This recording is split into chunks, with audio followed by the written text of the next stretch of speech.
एक चैप्टर पढ़ा पहला और वो चैप्टर ने ही मेरी लाइफ चेंज कर दी, ट्यूसडेज विद मौरी, क्योंकि उसका पहला चैप्टर ही ऐसा है और वो टीचर स्टूडेंट रिलेशनशिप जो है वो बड़ी इतनी सेंसिटिव होती है। और मैं टीचर रहा भी हूँ, 6-7 साल काम किया उसी दौरान, उसके बाद और उसके दौरान। तो वो एक चीज़ जो मेरे मन में बैठ गई थी, जो मेल्स है ना इंडियन सिनेरियो में, उन पे इतना ज़्यादा प्रेशर है to perform and earn the bread, be the bread winner. वो वाला जो प्रेशर होता है वो कई बार मेल्स को खा जाता है।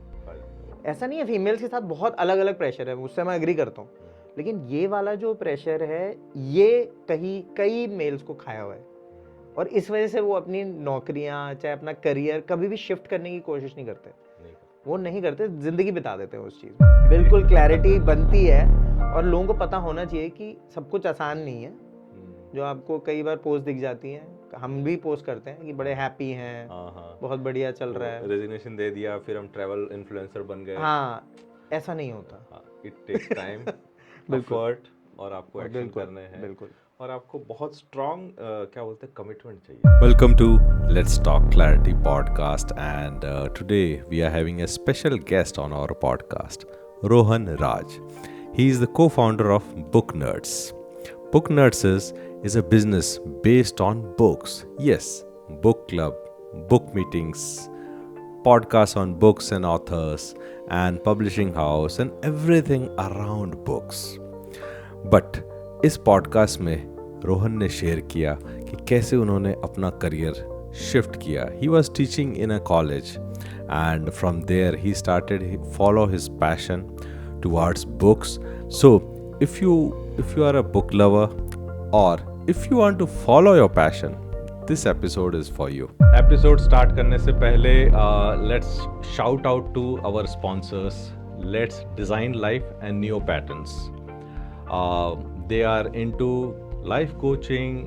आपकी लाइफ में अगर कोई चैलेंजेस हैं, मुश्किलें हैं, so you can contact them. The link is there in the description. So thank you let's design life and new patterns for sponsoring this episode. So अब लेट्स टॉक क्लैरिटी में we are reaching to 80+ episode और आप लोगों का प्यार, आप लोगों ने एपिसोड देखे, इस चैनल को बहुत ही सराहा, आप लोग कमेंट्स भी करते रहते हो.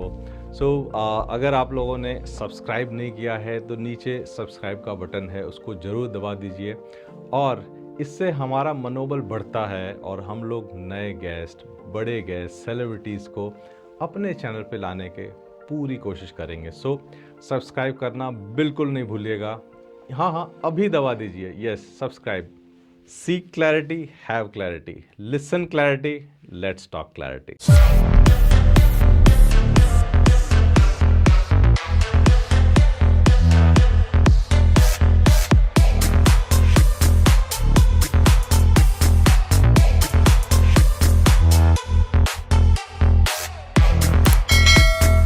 Welcome to let's talk clarity podcast और आज हमारे साथ में रोहन है और बहुत ही इम्पॉर्टेंट टॉपिक पे आज हम डिस्कस करेंगे जो मेरे दिल के बहुत करीब है. और he is the founder of book nerds, co-founder. And but before that we have to welcome Rohan on the show. Thank you, बहुत बहुत धन्यवाद. और मैं बहुत दिनों से, जब हमारी बातचीत हुई लिंक्डइन पे, और थैंक यू लिंक्डइन क्योंकि लिंक्डइन ऐसा प्लेटफॉर्म है जिससे मुझे बहुत सारे अच्छे कनेक्शंस दिए, तो मुझे थैंक यू कहना बनता है. तो जब से बातचीत हुई तो मैं बहुत ही सोच ही रहा था कि कब मैं इस लोकेशन के आसपास हूँ, सिटी के, दिल्ली के आसपास, और मैं शूट करूँ या आपके साथ. मुझे आपका पॉडकास्ट भी पसंद है, मैं खुद भी फ़ैन हूँ, मैं खुद भी सुनता हूँ, तो और सीखने को भी मिलता है. तो इसलिए मैंने सोचा मैं आ ही जाता हूँ. ठीक है.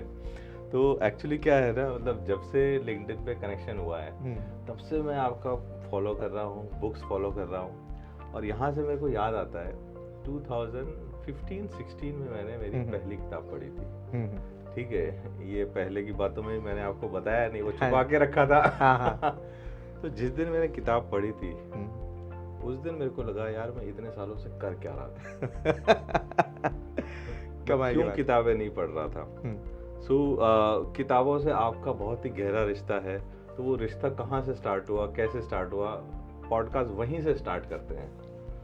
बिल्कुल, ये थोड़ी सी लंबी कहानी है तो मैं थोड़ा सा टाइम लूँगा। हाँ हाँ। क्योंकि किताबों से तो रिश्ता वही हर 90s का जो लड़का है वो इस बात से बिल्कुल अग्री करेगा कि उन्होंने किताबें पढ़नी डायमंड कॉमिक्स और राज कॉमिक्स से शुरू करी हैं। Yes yes. और वो 25 पैसे 50 पैसे जो हम बचाते थे उससे हम किताबें लेते थे और वो दिन तक ही खत्म हो जाती थी पढ़ के, क्योंकि आधे एक घंटे में हम लोग उसे निपटा देते थे। 32 पेजेस। बिल्कुल हाँ। तो अगर विशेषांक है तो थोड़ा लंबा चल जाएगा, अगर नहीं है तो और जल्दी खत्म हो जाएगा। तो वहीं से मैंने भी शुरुआत करी। उसके बाद एक डिस्कनेक्ट जो आता है हर जिसने भी पीसीएम के जंजाल में जो फंस गया विद कंप्यूटर्स, तो वो उस जंजाल में मैं भी फंस गया और इंजीनियरिंग की तरफ मेरा रुख हुआ। उसके बाद इलेक्ट्रिकल इंजीनियरिंग करी, क्योंकि सभी कर रहे थे तो मैंने भी कर ली कि ये अच्छा लग रहा है इलेक्ट्रिकल। मैंने भी करी थी। बिल्कुल बिल्कुल आपने करी और ये बहुत, और इनफैक्ट इस वीक के अंदर मैं दूसरे इलेक्ट्रिकल इंजीनियर से मिल रहा हूँ। ओके। पहले जो इलेक्ट्रिकल इंजीनियर मेरे उन्होंने किताब लिखी है तो उनसे बातचीत हो रही थी, श्री बिमल कुमार जी, वो भी काफ़ी एक्सपीरियंस्ड हैं। और तो मैं कह रहा था कि इलेक्ट्रिकल इंजीनियरिंग के बाद फिर वही मास्टर्स किया मैंने, यूनाइटेड स्टेट्स जाने का मौका मिला। उसके बाद सब खत्म करके जब 2000 वहाँ पे थोड़ा सा एक कीड़ा जो था जिसे कहते हैं वो काट गया था मुझे किताब का। हाँ। तो मैं एक दोस्त के साथ न्यूयॉर्क में था उस टाइम पे, तो मैं तो मौज मस्ती करने गया था, बट उन्होंने कहा कि ये इस टाइप के कुछ इवेंट्स होते हैं यहाँ पे जिसमें लोग किताबों की बातें करते हैं। तो मैंने कहा मुझे भी दिखाओ भाई क्या है ये। मैं भी उन्हीं लोगों की तरह रिएक्ट कर रहा था कि यार ये लोग अजीब टाइप के लोग होते हैं, क्या किताबें पढ़ते रहते हैं, थोड़े पागल टाइप के हैं। अच्छा। तो मैं चला गया, मैं बस देखने गया था, मेरे पास ना किताब थी कुछ भी नहीं था, मैं देखने गया। तो मैंने कहा यार इसमें कुछ लग रहा है, मतलब बात कुछ है इसमें, कुछ फ्लेवर है। कुछ फ्लेवर है। उस दौरान वो लोग कुछ फिक्शन की बातें कर रहे थे। तो मुझे अंग्रेजी भी पूरी तरह से समझ नहीं आई, सही बताऊं तो मैं उस टाइम पे एक थोड़ा सा मुझे सेंस हुआ कि ये कुछ है अलग दुनिया। तो फिर जब मैं इंडिया आ गया था वापस, तो उसके बाद मेरी एक गर्लफ्रेंड हुआ करती थी, तो उन्होंने मुझे एक किताब दी बड़ी ज़बरदस्त। उस किताब का नाम है ट्यूसडेज विद मौरी। तो वो किताब मुझे अभी भी याद है, एनसीआर में ही था मैं उस टाइम। तो वो मैंने जब पढ़ी तो इनफैक्ट मैंने एकदम से पढ़ी भी नहीं वो किताब, क्योंकि एक आदत जब छूट जाती है आपकी किताबें पढ़ने की तो उसको वापस लाना बहुत टफ होता है। हाँ। तो उसमें क्या हुआ कि उन्होंने मुझे बार बार याद दिलाया किताब पढ़ो कि ये पढ़ ली क्या, अच्छा। इसमें क्या था बताओ जरा। तो मैंने पहली बार तो ऐसे ही बोल दिया कि बहुत बढ़िया थी और बहुत मजा आया। उन्होंने कहा नहीं था क्या उसके अंदर। तो फिर मैं फंस गया वहाँ पे। तो मैंने कहा अच्छा अब तो लगता है पढ़नी ही पड़ेगी। तो एक चैप्टर पढ़ा पहला, और वो चैप्टर ने ही मेरी लाइफ चेंज कर दी, ट्यूसडेज विद मौरी, क्योंकि उसका पहला चैप्टर ही ऐसा है। और वो टीचर स्टूडेंट रिलेशनशिप जो है वो बड़ी इतनी सेंसिटिव होती है। और मैं टीचर रहा भी हूँ, 6-7 साल काम किया उसी दौरान, उसके बाद और उसके दौरान।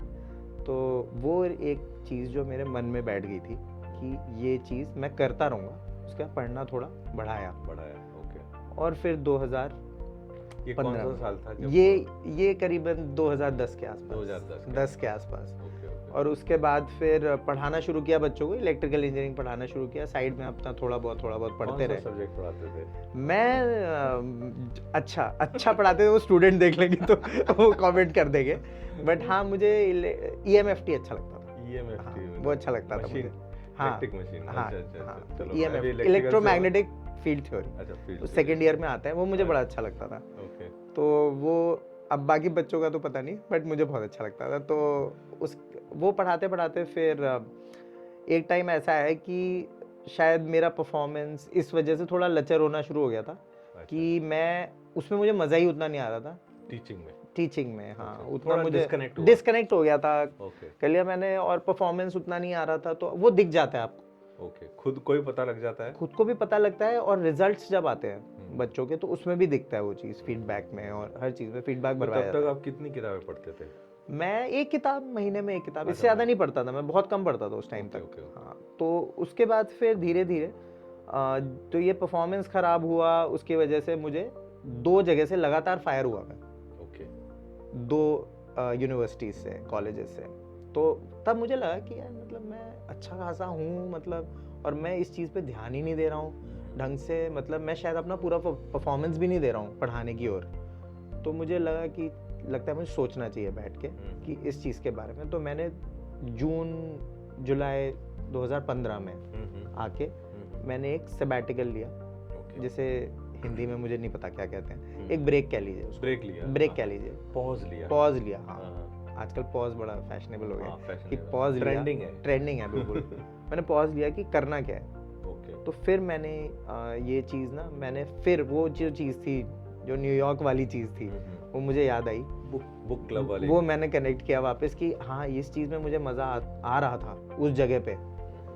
सोचना शुरू किया, और घर में हमेशा से माहौल रहा है, दो मम्मी पापा सब लोग पढ़ने वाले ही हैं,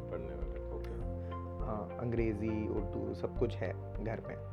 तो मैंने 3-4 महीने मैंने कुछ नहीं किया, मैंने केवल इस टाइप के इवेंट्स में जाना शुरू किया, किताबों के, जहाँ पे लोग किताबों की बातें करते हैं। और यहाँ पे मैं एक चीज ऐड करूँगा, हाँ कि जी, करियर में भी पॉज लेना या रिफ्लेक्ट करना कितना जरूरी है। बहुत ही ज़्यादा, बहुत ज़्यादा मतलब जरूरी है। अगर देखिए मेरे केस में तो थोड़ा आसान हो गया क्योंकि मुझे ही निकाल दिया सामने एम्प्लॉयर ने। बट अगर खुद लेना थोड़ा टफर होता है, थोड़ा ज़्यादा टफ होता है, लेकिन अगर वो नहीं भी निकालते तो मैंने वो लेना ही था, मुझे ऐसा लगता है वो आज नहीं तो कल, हाँ वो समय आना था। तो उसके बाद जो मैंने पॉज लिया सर, वो मतलब मेरे लिए आज भी, मतलब मैं उसको, मुझे गूज़बम्स हो जाते हैं ना, मतलब मैं सोचता हूँ कि मतलब वो समय सोचता हूँ कि मतलब कितना टफ होता है किसी भी प्रोफेशनल के लिए। और उस टाइम मुझे क्लैरिटी आई, clarity, yes, let's talk clarity आई कि मुझे करना क्या है। और वो उस 3 महीने में मैंने अपनी रिसर्च भी करी कि मुझे आगे कैसे बढ़ना है, कम्युनिटी कैसे डेवलप करनी है किताब पढ़ने वालों की, और फिर समझाना शुरू किया अपनी वाइफ को।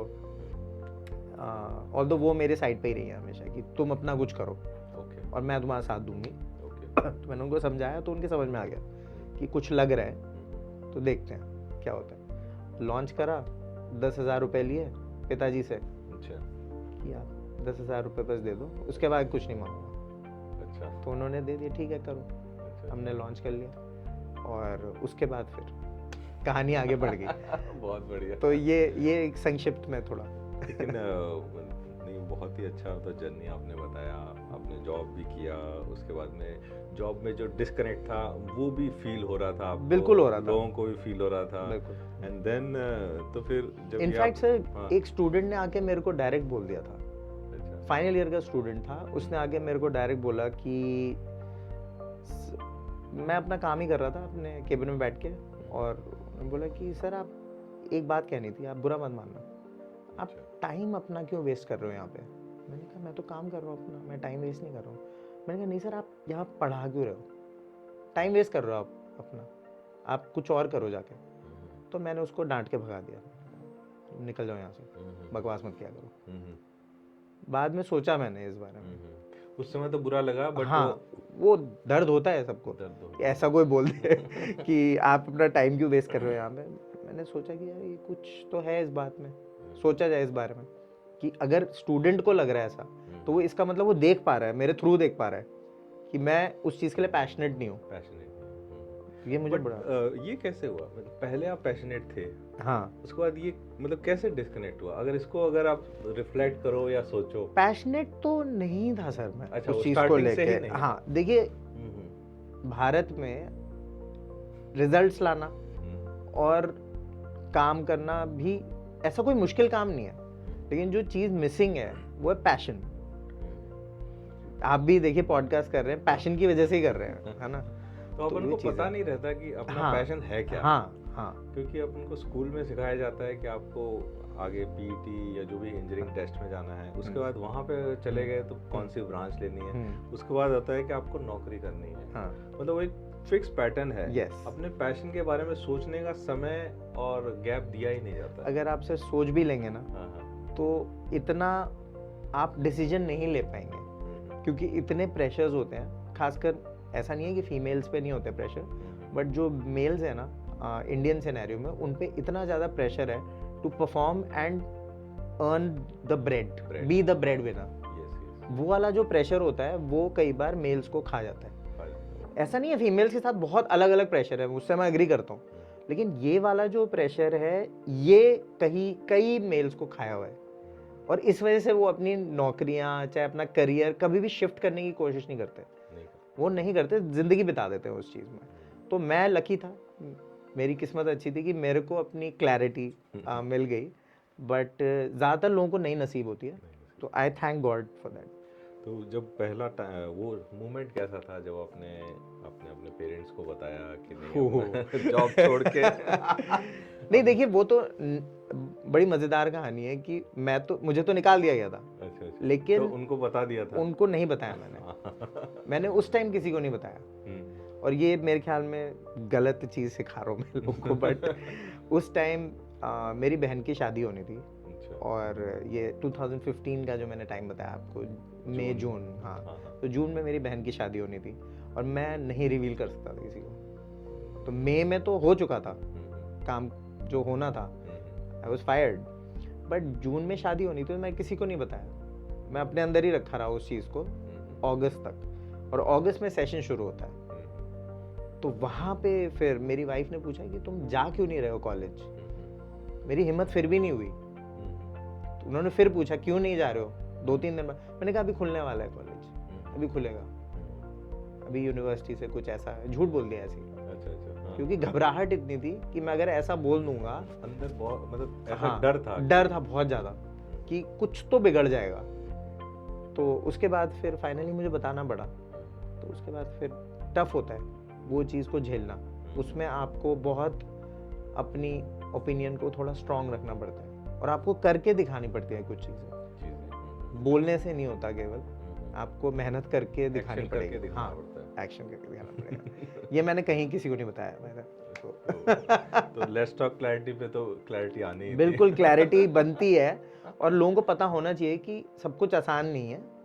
जो आपको कई बार पोस्ट दिख जाती हैं, हम भी पोस्ट करते हैं कि बड़े हैप्पी हैं, बहुत बढ़िया चल रहा है, रेजिग्नेशन दे दिया, फिर हम ट्रैवल इन्फ्लुएंसर बन गए, हाँ, ऐसा नहीं होता। इट टेक्स टाइम, एफर्ट, और आपको एक्शन करने हैं, बिल्कुल, और आपको बहुत स्ट्रांग क्या बोलते हैं कमिटमेंट चाहिए, बहुत ज़्यादा, है ना, आपके पैशन को ढूंढने के लिए, और एक स्ट्रांग को-फाउंडर मिल जाए तो बहुत बढ़िया। ओके, मेरा प्रेफरेंस ये रहता है कि मतलब मैं किसी को सजेस्ट भी करता हूँ, तो अगर आपका स्ट्रांग को-फाउंडर है तो उससे बढ़िया कुछ नहीं हो सकता। तो आपका को-फाउंडर कौन है? मेरी बीवी है। अच्छा, आपकी बीवी। और तो फिर आप कैसे मतलब बैलेंस करते हो, मतलब को-फाउंडर घर में भी हैं, ऑफिस में भी हैं? हाँ, बिल्कुल। तो वो कैसे, मतलब ये एक बहुत ही बहुत ट्रिकी है सर, ट्रिकी है। आपको बहुत ही, मैं कहूँगा थोड़ा सा कंपार्टमेंट्स बनाने पड़ते हैं कि आप, हाँ, बाउंड्रीज बनानी पड़ती है। शुरू में हमें भी नहीं आता था, उसके बाद क्या होता है कि आप काम हो रहा है उस दौरान there is a different you, तो आप उसको डिफाइन करके चलें कि अगर मैं ये चीज़ कह रहा हूँ, ये आपके व्यक्तित्व से या उससे पर्सनल रिलेशन से कोई रिलेशन नहीं है इस चीज़ का, it is purely for business, so I do it every day. Practice के साथ आप धीरे धीरे डिफाइन हो जाते हैं कि नहीं यार, ये इस इंटेंशन से बात कर रहा है, इस टाइम केवल बिजनेस के लिए बात कर रहा है। अगर मैंने कह दिया तुमने ये काम क्यों नहीं किया आज, या उन्होंने मेरे को कह दिया तुमने क्यों नहीं किया ये काम, तो मेरे पास उसका वैलिड होना चाहिए एक्सप्लेनेशन। मैं ये नहीं बोल सकता नहीं मैं तो आपके साथ था उस टाइम, आपके साथ था, वो पर्सनल टाइम है, लेकिन आपने जो काम का टाइम था उसमें ये क्यों नहीं करा। तो ये एक कंपार्टमेंट्स बहुत ज़रूरी हैं, और वो करते करते ही आएगा, करते करते आता है, एकदम से नहीं आता इस चीज़ को। और कई लोग बोलते हैं कि बड़ा हमें तो एकदम से हो गया और ऐसा हो गया, नहीं होता, ये बहुत ट्रिकी है। अगर आप, तो वी रिसेंटली कंप्लीटेड 10 साल मैरिज एनिवर्सरी, थैंक यू। तो वही है, आपको फुल ट्रस्ट होना चाहिए पर्सनल लाइफ में भी और बिजनेस उसमें भी, कि हाँ ये डिसीजन ले रही है। और डोमेन्स अगर डिफाइंड होंगी ना, डोमेन, हाँ, सो हमने डोमेन बना लिया हमने, कि मैं जो है कंटेंट देख रहा हूँ, और मेरी जो वाइफ है वो जो है जो CEO का रोल होता है वो प्ले कर रही है। तो फिर एक उसमें आप बीच में मत पड़ो। कुछ लोग होते हैं कि हर चीज़ में हाथ डालेंगे तो वो गड़बड़ हो जाती है। तो इसमें मतलब मैं मतलब यही निकल के आ रहा है जो कम्युनिकेशन है, yes, that is very important. Even चाहे बिजनेस में हो चाहे घर में हो, तभी उससे निकल के आता है। बिल्कुल। और कई लोग डरते हैं इससे, but I would say the best co-founders are spouses, they know you inside out, उन्हें सब पता है। तो ट्रिकी है, लेकिन अगर आपने उस हर्डल को पार कर लिया, लेवल क्रॉस कर दिया था। अगर आपके यहाँ डोमेन्स क्लैरिफाइड है, बिल्कुल उनको भी दिक्कत होती थी शुरू में कि मैं कैमरे पे भी आता हूँ, मैं आगे आता हूँ, हर जगह मेरा नाम आ रहा है, उनको दिक्कत होती थी। तो मैंने उन्हें बताया कि आपका जो रोल है ना वो अलग है। वो रोल ये है सीईओ का, टीम बिल्डिंग का, कोऑर्डिनेशन का, जो बिजनेस डेवलपमेंट है वो आपका रोल है। तो इस तरह से अगर करेंगे तो हो जाएगा। अगर क्लैरिटी नहीं देंगे शुरू में ही तो नहीं हो सकता, तो डिफिकल्ट होगा बहुत, मतलब नहीं हो सकता। उसमें आपकी मैरिज भी चली जाएगी और आपका बिजनेस भी चला जाएगा, दोनों चीज़ें ही चली जाएगी। तो ये है थोड़ा। तो इस जर्नी को धीरे धीरे आगे बढ़ाते हैं। और फिर आपने कैसे शुरुआत की? मतलब किताबों से आपको प्यार था, ठीक है, किताबों के लिए साथ में कुछ करना था, यूएस से कुछ देख के आए, और फिर इंडिया में किताबें कौन पढ़ता है? मतलब सही में नहीं पढ़ रहे थे उस टाइम पे, पढ़ रहे थे लोग सर। क्या था चक्कर, कैसे शुरुआत किया? हाँ, तो वो ये था कि लोग पढ़ रहे थे बट वो अपने ही में थे, मतलब उस चीज़ के बारे में बात नहीं कर रहे थे वो, क्योंकि सोशल मीडिया स्ट्रांग नहीं था उस टाइम पे। स्टार्ट ही हुआ था समझ लीजिए यूट्यूब का, आप समझ लीजिए फेसबुक, यूट्यूब थोड़ा फेसबुक ही था मेन लीजिए। तो फेसबुक पे लोग ना फैमिली ओरिएंटेड कंटेंट ये सब चीज़ें पोस्ट कर रहे थे ज़्यादातर, अपने पिक्चर्स, अपने बच्चों की पिक्चर्स, ये सब चीज़ें। हाँ, वो घूमने की पिक्चर्स और ये सब। तो कोई ऐसा सोशल मीडिया प्लेटफॉर्म तो था नहीं, तो मुझे यही लगा कि हमें स्टार्ट ऑफलाइन करना चाहिए, क्योंकि वो जो कनेक्ट है, हम लोग ये पॉडकास्ट शूट कर रहे हैं, इसका जो कनेक्ट है वो ऑनलाइन वेरिएंट में नहीं आ सकता कभी भी, मेरा ऐसा मानना है। और तो ये इस तरह से हमने स्टार्ट किया था कि ऑफलाइन स्टार्ट करते हैं, कम्युनिटी बनाते हैं, जो अब बड़े बड़े क्रिएटर्स बात कर रहे हैं कम्युनिटी की, तो हमने उस टाइम पे वो कम्युनिटी 2015 में आपने कम्युनिटी हमने शुरू कर दी थी। ओके। हम बोलते नहीं थे उसको कम्युनिटी। अच्छा। हाँ, उसका नाम था बस बुक नर्ड्स हैंग आउट है, बस हैंग आउट करना है, मिल जाएंगे कैफे में। तो लोग कैसे आते थे? लोग कैसे पकड़ के लाते थे? हाँ, ये मतलब, तो हम लोग शुरू में तो मैंने बताया कि भाई फैमिली फ्रेंड्स से बात फैलती है वर्ड ऑफ माउथ से, वो हमें हेल्प करा वर्ड ऑफ माउथ से। और लोकल जो क्लासिफाइड्स, लोकल एड्स, हाँ न्यूज़पेपर में। और फिर मेनली वही था कि एक ने दूसरे को बताया कि अरे यार ये चल रहा है वहाँ पे। फिर धीरे धीरे हमने फोटोज डालनी शुरू करी। स्टार्ट किया आपने? देहरादून। हाँ, हमने फोटोज डालनी शुरू करी फेसबुक पे, पेज बना लिया अपना और उस पर डालनी शुरू करी, तो सबको पता चलना शुरू हो गया। लेकिन मेनली वही था word of mouth. And I think अभी भी जो क्रेडिबिलिटी है वो वर्ड ऑफ माउथ में बहुत ज़्यादा है। वो ज़्यादा है, बहुत ज़्यादा है, मेरे को ऐसा लगता है।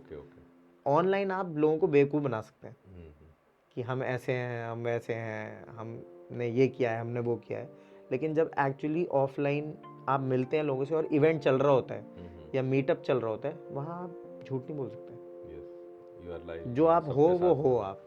तो मीटअप में क्या क्या करते थे? मींस अगर बुक्स के बारे में, एक बुक के बारे में या 10 बुक के बारे में, या कैसे एक किताब चुनते थे हम शुरू में। एक किताब इजी रखते थे हम, क्योंकि शुरुआत में क्या था कि जो रीडर कम्युनिटी भी थी वो थोड़ी इमेच्योर थी। कुछ थे उसमें जो काफ़ी अच्छे रीडर्स थे, मतलब थोड़ा मैच्योरिटी लेवल उनका ज़्यादा था, बट नए रीडर्स बहुत थे उसमें। तो हमने सोचा कि सिंपल बुक्स लेते हैं। तो एक यहाँ पे मैं ना एक पॉइंट में रेज करता हूँ, ये मैंने खुद फेस किया है। जो मैच्योर रीडर्स हैं वो फिर ये जो है, मतलब जो सिंपल बुक्स में उनको डिस्कनेक्ट फील होता है। हाँ, तो उसको कैसे अटेंड किया? हाँ, मतलब ये मेरा खुद का एक्सपीरियंस है। हाँ, ऐसा हुआ है। बिल्कुल सही कह रहे हो आप। तो हमने क्या किया, उसका हमने जो तोड़ निकाला था कि जो ये मैच्योर रीडर्स हैं, हमने इनको भी एक्टिवेट करके ना लीड डिस्कसेंट्स ऐसी रिस्पॉन्सिबिलिटीज दी हैं, ताकि इन लोगों को ये एजुकेशन भी हो रही है इसमें, और जो आ रहे हैं, जो नए रीडर्स हैं ज़्यादातर, उनको भी सीखने को मिल रहा है। तो एक ये फॉर्मेट जो है ना, become part of the process. Yes, they are part of the process. तो उसमें मैं तो अभी भी कहता हूँ, किसी ने मेरे से पूछा, मेरे दोस्त ने, तो कई लोग घर आते हैं तो मेरे डर जाते हैं वो ना, क्योंकि मेरे ज़्यादातर रूम्स में किताबें हैं, तो वो डर जाते हैं कि तुमने सारी किताबें पढ़ी हैं, तुम तो बड़े महान वो महात्मा हो, पता नहीं। तो मैंने बोला ऐसा कुछ नहीं है, हमारी जो कम्युनिटी है वो महान है, क्योंकि उसमें ऐसे रीडर हैं जो हमसे बहुत ऊपर हैं, चाहे वो मैं हूँ, चाहे मेरी को फाउंडर नेहा है, किसी से भी, वो लोग बहुत अमेजिंग हैं। और उनसे अभी भी मैं मिलता हूँ। तो अभी जो हमारा इवेंट हुआ लास्ट जनवरी में, देहरादून में, उसमें ऐसे ऐसे हमें रिकमेंडेशन और ऐसी ऐसी चीज़ तरह से बताया उन लोगों ने. उसका नाम था TBR, to be read in 2024. Okay. तो उसमें रिकमेंडेशन दी गई कि 2024 में कौन कौन सी किताबें आपको पढ़नी चाहिए. उन्होंने पर्सनली डिटेलिंग देके कि इस वजह से आपको पढ़नी चाहिए. तो काम आधा तो कम्युनिटी ही है मेनली, तो उससे ज्यादा इम्पोर्टेंट कुछ नहीं है हमारे लिए. ओके. तो बुक नर्ड जो कम्युनिटी है, मतलब वो आपका एक सूत्रधार है वो, ना, वही है. वो फाउंडेशन स्टोन समझ लीजिए, फाउंडेशन है वो. और उसके ऊपर हमने कुछ वर्टिकल स्टैब्लिश करे कि जैसे मैं किताबों की बातें करता हूँ पॉडकास्ट पे, और मेरी जो वाइफ है वो ऑथर एजेंसी चलाती हैं. तो वो ऑथर्स की मदद करते हैं. हाँ, नए ऑथर्स को लाना, और मतलब उनको वो सर्विसेज भी देती हैं कि उनकी बुक की मार्केटिंग और ये सब, ऑथर ब्रांडिंग, बहुत सारे टर्म्स आ गए आजकल फैंसी टर्म्स, बट ये है कि वो सब करती हैं वो.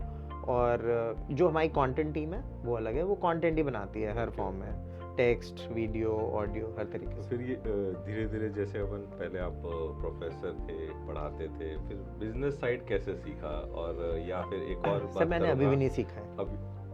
मैंने अभी भी नहीं सीखा है बिजनेस साइड, क्योंकि मैंने वही रोल डिफाइन करे मैंने. अच्छा. कि मैं उन चीजों में नहीं पढ़ता. आप ऑपरेशन में हो. मैं कंटेंट में हूँ. ओके. और मेरी जो वाइफ है वो पूरा जो ऑपरेशंस एंड एवरीथिंग वो तो ये समझना कितना इम्पोर्टेंट है कि भाई 10 साल हो गए आपको, 8-9 साल हो गए बिजनेस करते हुए, 9वां साल चल रहा है. 9वां साल चल रहा है कि नहीं, ये this domain is not for me and it should be handled by someone else, yes, who is more capable than me. यही सब कुछ है सर. ये तभी चलेगा. बिल्कुल. सो मुझे भी शुरू में लगता था कि मैं कर सकता हूँ. तो मैंने over a period of time मुझे समझ में आया कि ये USP इनकी है, इनकी समझ जो है to delegate, to finances, to getting people on boarding, execution, team building में तो चलिए मैं फिर भी इन्वॉल्व रहता हूँ, बट जो टीम का कोऑर्डिनेशन है, those things are not everybody's cup of tea. वो हर किसी के बस की बात नहीं है. बहुत बड़ा काम है और बहुत सेंसिटिव काम है. तो उसमें अगर आपको नहीं है, अगर आप श्योर नहीं है तो आप हट ही जाइए तो बेटर है. तो मैंने भी वही किया अपने साथ. मैंने अपने आप को उस चीज़ों से हटा लिया. हाँ, मैं देखता रहता हूँ क्या चल रहा है, बट मैं इंटरफेयर नहीं करता. मतलब 99% आई डोंट इंटरफेयर. और वो मेरे ख्याल से किसी उद्यमी की ना बेस्ट क्वालिटी हो सकती है. मुझे ऐसा लगता है. अपने आप को अलग कर लेना. अपने आप को हर चीज में नहीं घुसना. हर चीज में किसी भी ऑर्गेनाइजेशन में, चाहे वो बड़ी हो छोटी हो. आई थिंक जो अच्छी कंपनियां हैं उसमें भी यही होता है कि आप हर चीज में नहीं जाते. सब टीम्स अलग हैं, अच्छी तरह फंक्शन कर रही हैं. कई चीज़ों का तो आपको पता भी नहीं होता कि ये हो भी गया काम. तो उस तरह से अगर फंक्शन करेंगे तो शायद मेरे ख्याल में ज़्यादा बेनिफिशियल होगा. बहुत बढ़िया. मतलब ये सब जो छोटी छोटी जो चीज़ें आप बता रहे हो ना, मतलब ये बहुत इम्पोर्टेंट है. ये मैंने भी लोगों से ही सीखी है सर. अच्छा, कैसे? ऑन द जॉब भी सीखी. हाँ. तो बस लिंक्डइन पे एक बहुत पॉडकास्ट. यस दो. यस नॉन फिक्शन से, नॉन फिक्शन पर और उसको अप्लाई करके करा जा सकता है. और अगर लिंक्डइन पे रहेंगे तो आपको ज्ञान ही ज्ञान है. दुनिया भर का ज्ञान है. लोग जो आपने नहीं भी पढ़ा है वो वाला ज्ञान भी मिल जाता है आपको. मैं एक पॉडकास्ट फॉलो करता हूँ, डायरी ऑफ CEO, स्टीवन बॉटले. तो उनकी किताब भी है मेरे पास.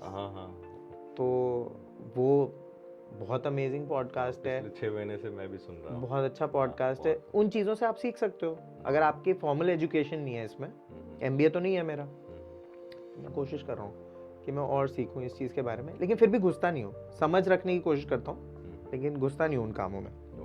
कंटेंट पे ध्यान देता हूँ.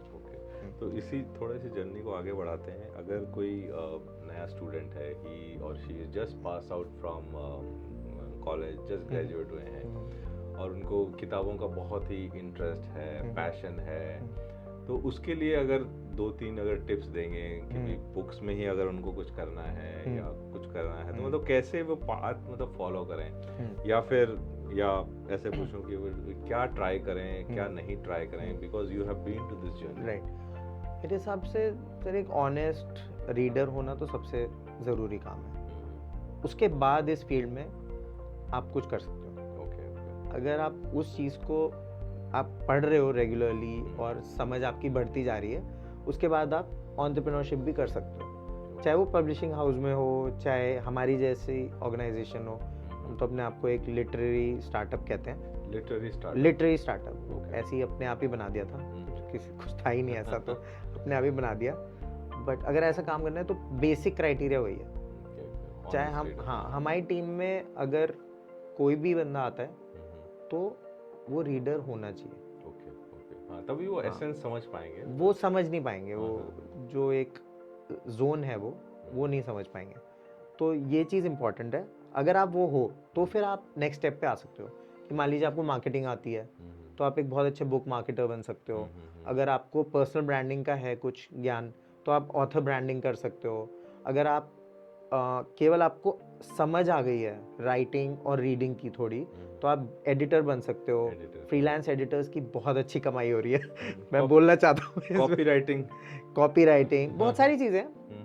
और मैंने इनफैक्ट पहला सीजन किया था पॉडकास्ट का, उसमें एक एडिटर है श्रेया पुंज, उनको होस्ट किया था, तो उनसे भी सीखने को बहुत मिला कि किस तरीके से उनको भी फॉलो कर सकते हैं। मतलब अगर आपको सही में इस फील्ड में आना है तो ऐसे लोगों को फॉलो करें तो आप और सीखोगे। मेरे से भी ज़्यादा पता है उनको। तो जैसे मेरे को भी जब पॉडकास्ट ये करना था तो मैंने भी डायरी ऑफ अ सीईओ ओ वाह उन्हीं को फॉलो किया। हाँ। हमने कोशिश भी की कि वैसा ही सेटअप बनाया जाए। अरे वाह, ओ नाइस 5 buckets उनकी किताब में सबसे पहले ही चैप्टर में 5 buckets वाला जो कॉन्सेप्ट है वो बड़ा जबरदस्त है कि अपनी बकेट्स को पहले भरें, फिर आप दूसरे को कुछ दे पाएंगे।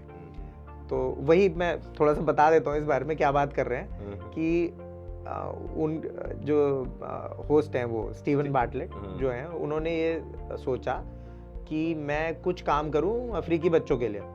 तो वो गरीब हैं, उनके पास खाने को नहीं है, तो वो एक गुरु थे कोई मेरे ख्याल में यूएस में थे, तो गुरु तो उनके सेशन में थे, तो वहाँ पे वो अटेंड कर रहे थे। तो उन्होंने हाथ रेस करके और क्वेश्चन पूछा कि मैं ऐसा सोच रहा हूँ, मैं क्या करूँ।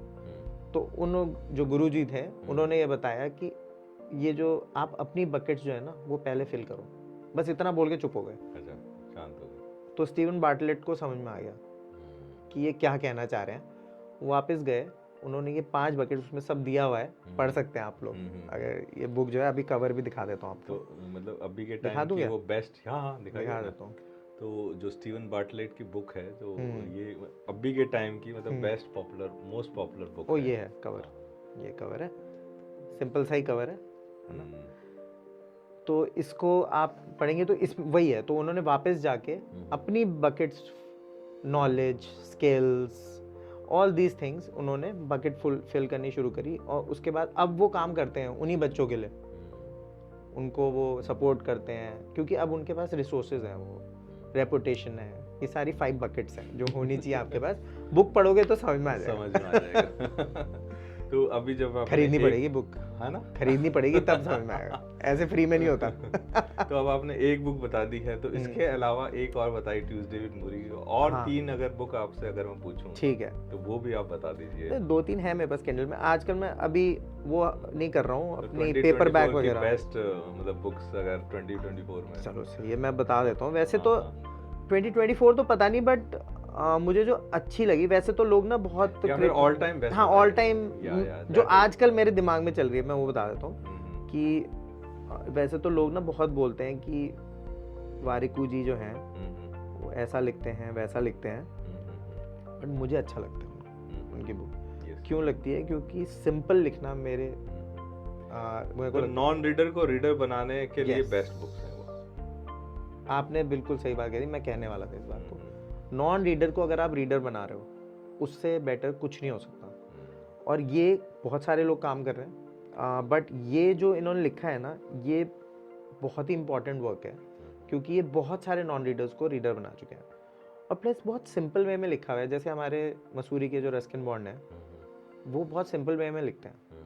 सिंपल लिखना बहुत टफ आर्ट है।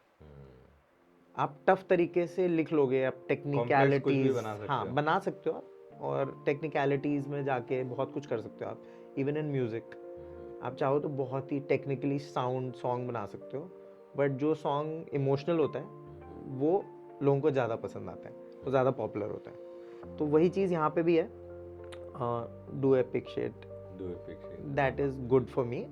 मुझे पता है मुझे क्रिटिसाइज करेंगे लोग बोलने पे, बट ठीक है, मुझे तो पसंद है। ठीक है, इसके अलावा जो है मेरे पास इसमें एटॉमिक हैबिट्स है।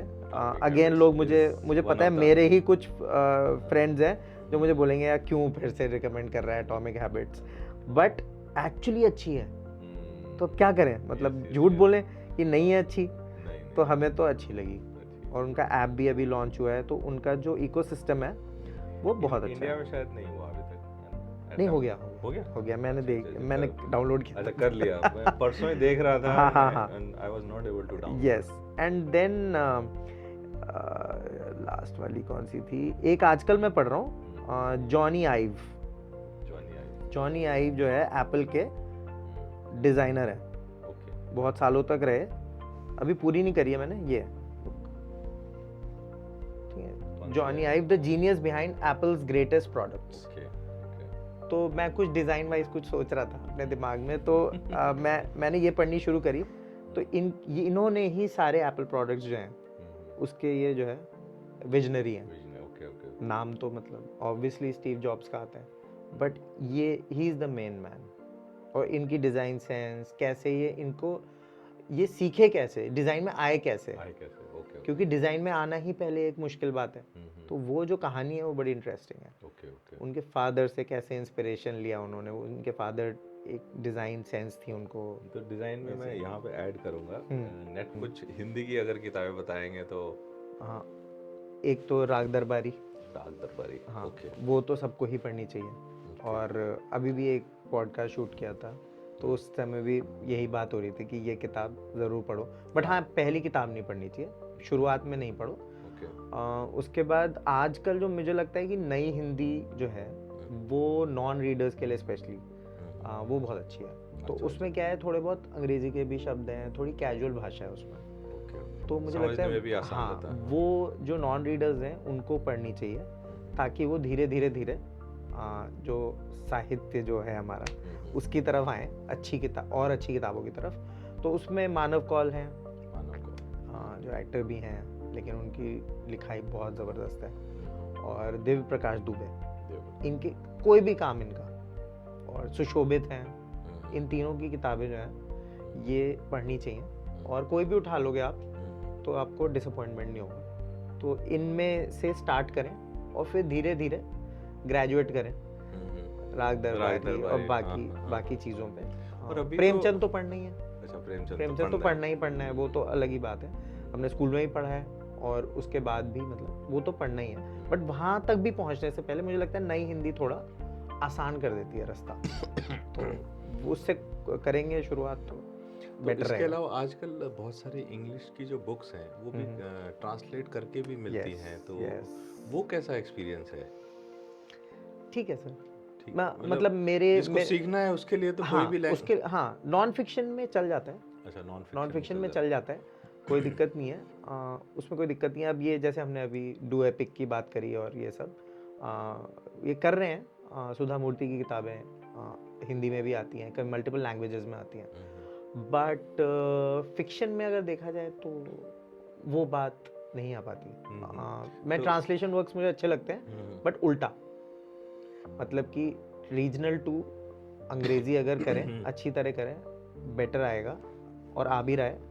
और हिंदी टू इंग्लिश करें, लेकिन जो इंग्लिश से वो रिवर्स जो है ना, वो मतलब मुझे पसंद नहीं आया। हो सकता है हमारी जो व्यूअर्स हैं वो हमें बताएं वो। इसमें मैं ऐड करूंगा, जो एल्केमिस्ट जो बुक है पॉलो कोएल्हो की, वो ब्राजीलियन लैंग्वेज में लिखी हुई है। फिर उसके बाद उसको इंग्लिश में ट्रांसलेट किया गया, और then it became a super hit and most popular book in this world till now.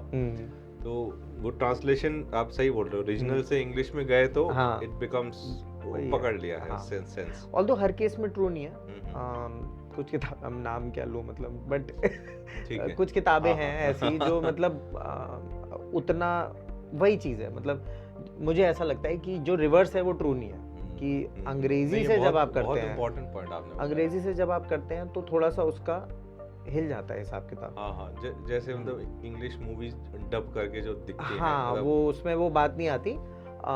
एक ऑथर हैं ईस्ट्रीन कीरे, वो नॉर्थ ईस्ट से हैं। अच्छा, तो वो जो है वो पहली ऑथर हैं जो अपनी रीजनल लैंग्वेज में लिखी उन्होंने, और फिर अंग्रेजी में आई उनकी किताब है, ओके बड़ी ज़बरदस्त। ओके, मतलब उनकी एक किताब है don't run my love, don't run my love, okay. वो ट्रांसलेटेड है और वो बड़ी ज़बरदस्त कहानी है, तो पढ़नी चाहिए लोगों को। और वो ऐसे नाम है जो शायद किसी को पता ही नहीं होंगे, हाँ हाँ, तो मैं इसलिए ऐसे ही बता रहा हूँ कि दिमाग में आ गया। तो बट यही ट्रांसलेशंस का जो है, और इस टाइम पीक चल रहा है ट्रांसलेशंस का। अच्छा अच्छा, जितनी ट्रांसलेटेड किताबें अच्छी आ रही हैं, बहुत ज़बरदस्त परफॉर्म कर रही हैं, और पढ़नी चाहिए लोगों को। हाँ तो बल्कि यूँ कहिए ट्रांसलेट तभी होती हैं अगर हाँ, वो अच्छी अच्छा हैं, करें, हाँ अच्छी हैं तो। तभी हो हाँ, रही हैं। पेरुमल मुरुगन बहुत ज़बरदस्त ऑथर हैं, उनकी किताबें ट्रांसलेटेड हैं, लेकिन उनकी रीच बढ़ जाती है जब वो अंग्रेज़ी और दूसरी भाषा में आ जाती हैं, तो उनकी रीच बढ़ जाती है। और अच्छी तरह उनकी अगर टीम अच्छी है, ट्रांसलेशन जो ट्रांसलेटर हैं उनकी, ज़्यादातर ट्रांसलेटर्स को आगे नहीं आने दिया जाता, नाम कई बार नहीं होता उनका नाम आगे, बट वो जो अगर टीम अच्छी है तो अच्छी किताब अच्छी बनती निकल है। के आती हाँ है। जी, हाँ जी। तो रोहन, अपन इस जर्नी को आगे बढ़ाते हैं, और आपकी जो जर्नी है, पहले आप प्रोफेसर थे, उसके बाद में आपने बिजनेस खड़ा किया, किताबों के ऊपर बिजनेस खड़ा किया। तो इस दोनों करियर में अगर आपकी टॉप 3 लर्निंग्स होंगी तो वो क्या होंगी, तो जिससे हमारे ऑडियंस को भी हाँ। पता लगेगा ये जर्नी में क्या क्या लर्निंग्स हैं, and they will feel your career also. Absolutely. वैसे तो मैं बहुत छोटा ही एंटरप्रेन्योर हूँ, बट मैं अपनी फिर भी शेयर कर देता हूँ, क्या पता किसी को कुछ हेल्प हो जाए जो बिल्कुल ही स्टार्ट कर रहे हैं। तो मुझे लगता है कि कंसिस्टेंसी का कोई रिप्लेसमेंट नहीं है। कंसिस्टेंसी अगर आप में नहीं है तो कुछ नहीं हो सकता। आपके पास ग्रेटेस्ट आइडिया हो सकता है दुनिया का, लेकिन उसको आप नहीं कर पाओगे ढंग से। मैंने बहुत लोग देखे हैं जो मतलब कंसिस्टेंसी ना होने की वजह से वो गिर जाते हैं। तो मेरे ख्याल में कंसिस्टेंसी और लॉन्ग टर्म एक विजन। आप अगर ये सोच रहे हो कि 2 साल 3 साल 4 साल 5 साल, तो कोई पॉइंट नहीं है ना, तो वो इन्वेस्टिंग में है ट्रू, या फिर इस केस में भी न सिक्स पैक में है, किसी भी चीज़ में नहीं है। खैर 6 पैक की तो मैं बात नहीं कर पाऊंगा, बट ये है कि हेल्थ वाइज भी है, बनानी है तो आपको बिल्कुल इंक्रीमेंटल चेंजेस जो हैं, जो एटॉमिक हैबिट्स बात करती है, बहुत डिटेल में बात करती है। बट वो किताब में नहीं भी अगर आप पढ़ना चाहते हैं तो ये ट्रू है कि कंसिस्टेंसी, एक चीज़ को रिपीट करना, वो बहुत इंपॉर्टेंट है।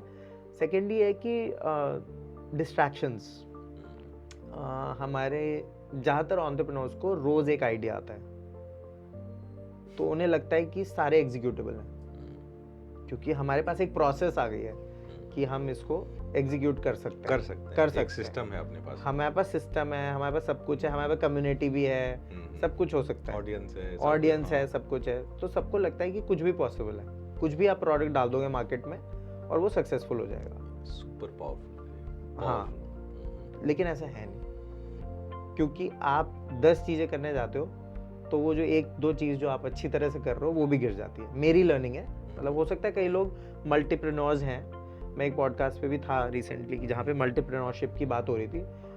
मैं बहुत फ़ैन हूँ उन लोगों का बट ज़्यादातर जो जनता है, ज़्यादातर जो एंटरप्रेन्योर्स हैं, ज़्यादातर लोग जो हैं वो इजीली डिस्ट्रैक्ट हो जाते हैं। तो फोकस मेंटेन करने के लिए मुझे लगता है कि अपनी नीश में आप जितना आगे बढ़ें उतना सही है, वो घोड़े वाली बात जो तो ये 2 चीज़ें तो प्राइमरी है। इवन गूगल को भी बहुत सारे प्रोजेक्ट शेल्व करने पड़ते हैं। यस जैसे हैंगआउट हो गया, और बहुत सारे प्रोजेक्ट हैं। हमने हैंगआउट्स पे ही शुरू किया था sir, live on air, Google Hangouts on air, और ये सब था उनके प्रोडक्ट्स, बहुत कुछ चीज़ें थी। तो प्रोजेक्ट्स, आप आइडियाज होते हैं, प्रोजेक्ट बनाते हैं तो बहुत बार नहीं चलते हैं, तो मतलब उनको छोड़ देना चाहिए मतलब टाइम पे, कि आप बजाय कि, और आई थिंक वो जो मार्केट फिट जिसकी बातें करते रहते हैं लोग, वो अगर नहीं करा हुआ है तो फिर कुछ नहीं होगा। तो ये 2 चीज़ें मेरे ख्याल में फोकस, वैसे तो क्लीशेड है ये बहुत चीज़ें, हर कोई बोलता है, बट ये मैंने एक्सपीरियंस करा है कि जब तक मैं नहीं, हाँ मैंने जिया है इस चीज़ को, तो मैं इसलिए कह रहा हूँ।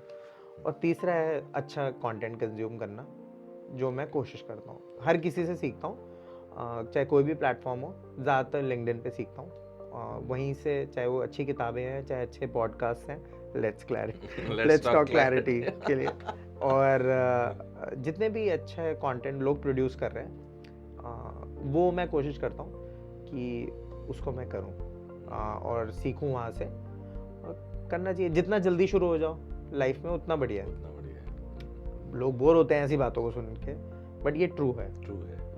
और उसके सबसे बड़े एग्जाम्पल हैं एलॉन मस्क, जिन्होंने मेरे ख्याल में अपने अर्ली टीन्स में साउथ अफ्रीका में जब वो थे, बहुत ही बचपन में, मतलब मुझे एज याद नहीं है क्योंकि मैंने ऑटोबायोग्राफी में पढ़ा था उनकी, तो उन्होंने सारी किताबें अपनी लाइब्रेरी की, जो अपने स्कूल की लाइब्रेरी, अपने आसपास के बुक स्टोर्स, सारी किताबें ख़त्म कर दी। किताबें नहीं बची थी, साइंस, फिजिक्स, सब कुछ। और अब लोग बोलते हैं कि देखो यार हर जगह जो है ये शुरू हो जा रहा है, उसको एक्चुअली नॉलेज है, वो आगे देख सकता है हम लोगों से, क्योंकि उसने इतना कंटेंट कंज्यूम किया हुआ है थोड़ा पागल आदमी बट लेकिन फिर भी उसने वो कंटेंट है उसके पास, वो आगे देख रहा है सबसे। तो विजन डेवलप करने के लिए आई थिंक सो बुक से बेटर, मैं थोड़ा बायस्ड हूँ बट और कुछ नहीं हो सकता। अगर आप एक होलिस्टिक वे में बुक्स को पढ़ रहे हो, हर तरीके की किताबें, एक तरीके की नहीं, केवल नॉन फिक्शन नहीं, फिक्शन भी आप पढ़ो और एक अच्छा सा बुके तैयार करो और हर साल एक थोड़ा सा टारगेट मत रखो, बट एक किताब पर मंथ इतना रख सकते हैं, इतना रख सकते हैं। लेकिन अगर किताब ही पढ़नी है तो मोबाइल पे भी पढ़ सकते हैं, कंटेंट भी कर सकते हैं, या फिर किंडल पे पढ़ सकते हैं या फिर कंटेंट यूट्यूब पे भी तो सुन सकते हैं। सुन सकते हैं लेकिन वो डिस्ट्रैक्टिंग ज्यादा रहता है। डिस्ट्रैक्टिंग ज्यादा है थोड़ा। किताब में आप खोल के पढ़ते हो, आपकी मतलब आंखों को भी सूट मेरे को करता है। किसी चीज से प्रॉब्लम नहीं है सर। अच्छा, मेरे को किसी चीज से प्रॉब्लम नहीं है। अगर किसी को यूट्यूब पे भी नॉलेज मिल रही है, मुझे दिक्कत नहीं है। मेरे को लगता है कि एक आप अच्छा बुके बनाइए, उसमें बुक्स भी हो, नेटफ्लिक्स भी हो, यूट्यूब भी हो, सबकी जगह हो, तो कोई दिक्कत नहीं है। लेकिन अगर आप एक ही चीज को अच्छा कंटेंट यूज, अच्छा कंटेंट हो, रील हो, कुछ भी हो, लेकिन उसमें भी आपको ये पता होनी चाहिए कि किस चीज को फॉलो करना है, तो वो भी एक इम्पॉर्टेंट चीज है। अब ये कैटेगरी क्रिएट हुई है रील्स की, तो अब लोगों को समझ में आ रहा है कि मुझे क्या फॉलो करना है और क्या नहीं करना। सब कुछ करो बट थोड़ा सा एडिक्शन जो है ना, उससे थोड़ा सा बच के और फोकस्ड रहो बस। ये ऐसा नहीं है कि सब कुछ छोड़ दो और किताबें पढ़ो, ये तो बेवकूफ़ी की एडवाइस है, और जो भी देता है मैं उसे भी बेवकूफ़ कहता हूँ। कई लोग देते हैं, सुन लो, ठीक है ना, तो वो बिल्कुल बेवकूफ़ी की बात है। ये ऐसा पॉसिबल ही नहीं है सर। अब आज चलते हुए, आज के टाइम में आपको सब कुछ करना पड़ेगा। सब कुछ करना पड़ेगा, आप सब कुछ करिए, क्या दिक्कत है? अगर आप ऑडिबल पे कंफर्टेबल है, पढ़िए आप, कोई दिक्कत नहीं है। मैं मेट्रो में आता हूँ, डेली ऑफिस आता हूँ, मैंने ऑडिबल में ही बहुत सारी किताबें खत्म की, कोई दिक्कत नहीं। एंड इनिशियली थोड़ा रेजिस्टेंस था, मेरे अंदर था, बट एक दो दिन बाद में इट बिकम्स हैबिट, और वो बहुत अच्छा लगने लग गया कि मैं मेट्रो में खड़ा हूँ, बैठा हूँ, तो भी मैं किताब सुन रहा हूँ, पढ़ रहा हूँ, मतलब। एंड एटॉमिक हैबिट मैंने वहीं पढ़ी है, then subtle art of not giving effort, वो मैंने उसी में पढ़ी है, तो बहुत अच्छा लगा मेरे को। मतलब कोई दिक्कत नहीं है सर, मैं तो कह रहा हूँ, मैं खुद ब्लिंकिस्ट और इस टाइप के एप्स मेरे पास हैं, मैं सब्सक्रिप्शन भी लेके बैठा हूँ 200-250 रुपए का पर मंथ। तो वो अच्छा, वो कम भी कर देते हैं क्योंकि कई लोग नहीं ले रहे हैं उसको, तो कम भी कर देते हैं, मैं ले लेता हूँ, मैं करता हूँ, मैं हर प्लेटफॉर्म से थोड़ा लेके मैं करता रहता हूँ, तो मेरी ये स्ट्रैटेजी है। तो आपने कंटेंट तो बहुत पढ़ लिया है, किताबें भी बहुत पढ़ते हो आप, अब आपकी बुक कब आ रही है? ओहो, ये बहुत ज़बरदस्त क्वेश्चन। एक्चुअली मेरे से पिछले साल किसी ने पूछा है। अच्छा।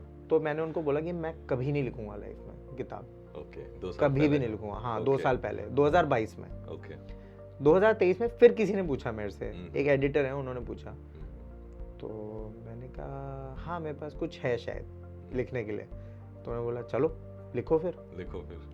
तो मैंने शुरू कर दिया। अरे वाह, बहुत तो अब ये अंत हो जाए इसका, बस मुझे ये लग रहा है, क्योंकि एंटरप्रेन्योरशिप के साथ थोड़ा टफ हो जाता है और दूसरों की किताबें पढ़ने में ज़्यादा टाइम निकल जाता है, बट मेरे पास है कुछ, मैं लिखना चाहता हूँ, रीडिंग हैबिट के ऊपर ही लिखूंगा, जो मुझे लगता है कि मैं बता सकता हूँ, कुछ वैल्यू ऐड कर सकता हूँ। मैंने तब तक नहीं डिसाइड किया था क्योंकि मुझे लगता ही नहीं था मैं वैल्यू ऐड कर सकता हूँ किसी चीज़ में, लेकिन अब मुझे पता है कि मैं क्या करना चाहता हूँ, तो हो सकता है मैं कंप्लीट हो जाए, तो क्या पता आ भी जाए किताब, पता नहीं, ये कोशिश है। तो यही मेरा सरप्राइज क्वेश्चन था। ओह वाह, ह्यूज सरप्राइज, क्योंकि मैं सही में प्रिपेयर्ड नहीं था। और मुझे ये एनकरेजमेंट देता है कि मुझे वापस जाके और इसको अकाउंटेबिलिटी हो गई अब कैमरे पे। हाँ, अब तो मुझे करना है। 1-2 वीक में अपना पॉडकास्ट भी आ जाएगा। वंडरफुल, तो अकाउंटेबिलिटी हो तो गई इसका एक अलग से रील बना के आपको मैं भेज दूंगा। Absolutely, thank you so much. ये अकाउंटेबिलिटी की वजह से ही होगा वो काम पूरा। यस, तो लिख दिया अभी मैंने 4-5 चैप्टर लिख दिए हैं। ओके। और अभी आगे का मैं कर दूंगा, सब कुछ है मेरे पास, अच्छा। खाका सब तो कुछ है। रोहन, आपको हमारी तरफ से लेट्स टॉक क्लैरिटी की टीम की तरफ से बहुत मतलब ऑल द बेस्ट है किताब के लिए। Thank you, and thank you for coming. Thank you so much, my honour totally. और किताबों की बात करने का जो भी मौका मिलता है मैं आ जाता हूँ। और प्लस ये पॉडकास्ट जो काफ़ी मैच्योर है, आप लोग इसको मैं ही दे दूँ क्या सीटी सब्सक्राइब कर दो। वो तो आपको कौन कौन से प्लेटफॉर्म्स पे सर आपका? सभी जगह है, सभी जगह, हाँ। या, तो और कर जो दो भाई। वीडियो यूट्यूब तो है ही है, यूट्यूब में कर दो, हाँ, बटन दबा दो, बटन फॉलो तो वाला। अब भी क्या, अभी तो बस, और बाकी या थैंक यू सो मच। तो इसके अलावा ठीक है, आपने हमारा तो सीटी कर दिया, अब आप तक कैसे पहुंचा जाए ये भी बता दीजिए। हाँ, तो मैं अपनी थोड़ी सी पब्लिसिटी कर देता हूँ। हाँ, तो हमने अभी जो पॉडकास्ट शूट किया है वो आएगा, उसमें बड़े अच्छे ऑथर्स हैं। तो उसके लिए, या पहले जो करें उसके लिए आप यूट्यूब पे हमें, और बाकी प्लेटफॉर्म से भी हैं, बुक नर्ड्स के नाम से हैं। और वेबसाइट है हमारी, जो पॉडकास्ट भी आने वाला है, podcast.booknerds.in। तो उस पर आप देख सकते हो।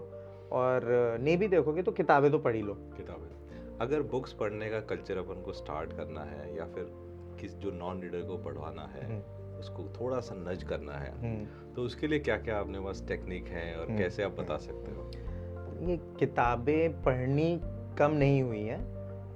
ऐसा अगर आप जाएंगे, अच्छे जो बुक स्टोर्स हैं वहाँ पे भीड़ लगी रहती है। और अभी यहाँ पे प्रगति मैदान में बुक फेयर हुआ है और वहाँ पे मजमा लगा हुआ था किताब पढ़ने वालों का। तो ये गलत है, ये एक जनरल सा स्टेटमेंट है। मेरे हिसाब से जो रीडिंग हैबिट है वो एक लाइफस्टाइल है बजाय कि एक हैबिट, जो मैंने लिखा भी है अपने लिंक्डइन पे पहले, बट मैं ये फिर से रिपीट करना चाहूँगा। इसके लिए आपको कुछ चीज़ें करने की थोड़ी आवश्यकता है। हमेशा जब भी घर से बाहर निकलें तो एक किताब ज़रूर लेके निकलें। और अगर आप फिज़िकल किताबें जैसे नहीं खरीद सकते तो एक किंडल में आप इन्वेस्ट कर लें, जो कि आप हर जगह कैरी कर सकते हो। उसमें आपको चट्टा लेके हर जगह घूमना नहीं पड़ेगा। तो ये बेसिक सी चीज़ें, और 10 मिनट रोज़ पढ़ें, वहाँ से स्टार्ट करें। उसके बाद आगे चल के आपको दिक्कतें नहीं आएंगी और टाइम बढ़ता चला जाएगा। तो ये बेसिक सी चीज़ें हैं 2-3 जो आप कर सकते हैं अपना रीडिंग टाइम बढ़ाने के लिए। और इसकी अच्छाइयाँ हैं वो आपको धीरे धीरे नज़र आनी शुरू हो जाएंगी, जहाँ पे आपके पास ऐसा कंटेंट होगा बोलने के लिए और डिस्कस करने के लिए अपने फ्रेंड्स के साथ, जो वो सोच भी नहीं सकते और वो केवल किताबों में ही मिलता है। तो कोशिश करें कि 10 मिनट रोज़ वो पढ़ने की पहले कोशिश करें, उसके बाद आगे बात होगी। Thank you for watching let's talk clarity podcast. और अगर इस पॉडकास्ट को आप और आगे बढ़ाना चाहते हैं तो लाइक कीजिए, शेयर कीजिए और कमेंट सेक्शन में ज़रूर डालिए क्या आपको इस एपिसोड में अच्छा लगा, क्या आप इम्प्रूवमेंट चाहते हैं, या फिर वो भी डालिए अगर आपको कोई गेस्ट जिसको आप लेट्स टॉक क्लैरिटी पॉडकास्ट में लाना चाहते हैं तो उनका नाम और लिंक दे दीजिए। I will try to make them come on my podcast. So, thank you for watching this episode.